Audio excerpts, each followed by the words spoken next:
Champions trophy শুরু হতে বাকি এক সপ্তাহেরও কিছু সময়। শিরোপা ঘরে তুলতে শেষ মুহূর্তের প্রস্তুতিতে ব্যস্ত শক্তিশালী দলগুলো। তবে একের পর এক বড় ধাক্কা অস্ট্রেলিয়ান শিবিরে। এবার তার সঙ্গে যুক্ত হলো সেরা পেসার মিচেল স্টার্ককে না পাওয়া।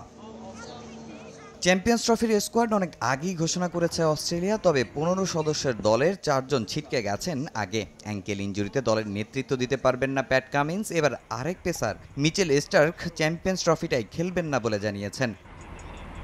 ব্যক্তিগত কারণ দেখিয়ে 50 ওভারের মেগা আসর থেকে নিজের নাম প্রত্যাহার করেছেন মিচেল স্টার্ক। তার এভাবে সরে যাওয়ায় দুর্বল হয়ে পড়েছে অজিদের পেস ডিপার্টমেন্ট।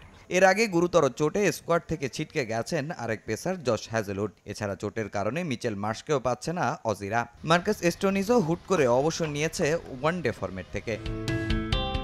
পেস ডিপার্টমেন্ট ছাড়াও দলের অধিনায়কত্ব নিয়ে দুশ্চিন্তায় পড়েছিল অজি টিম ম্যানেজমেন্ট। এবার চ্যাম্পিয়ন্স ট্রফির দায়িত্ব তুলে দিয়েছে অভিজ্ঞ স্টিভ স্মিথের কাঁধে।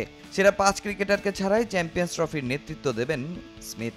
তাদের বদলি হিসাবে স্কোয়াডে এসেছেন Sean Abbott, Ben Dwarshuis, Jake Fraser McGurk, Johnson ও তানবীর সাংহা। এর আগেও অধিনায়ক হয়েছিলেন স্টিভ স্মিথ। তার অধীনে 2015 বিশ্বকাপ জিতেছে অস্ট্রেলিয়া। তার নেতৃত্বে 2017-18 এসেজে ইংল্যান্ডকে হারিয়েছে অজিরা। তবে 2018 সালে বল টেম্পারিংয়ের অভিযোগে অধিনায়কের পদ হারিয়েছিলেন স্মিথ। গায়ে লেগেছে নিষেধাজ্ঞার কলঙ্ক। পরে দুর্দান্ত পারফরমেন্স করে আবারও ডাক পেয়েছেন জাতীয় দলে। এবার পেলেন অধিনায়কের গুরু দায়িত্ব।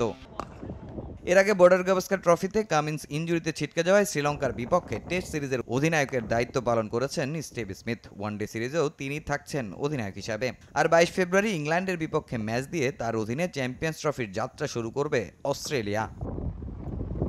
তামিম হোসেন, সময় সংবাদ।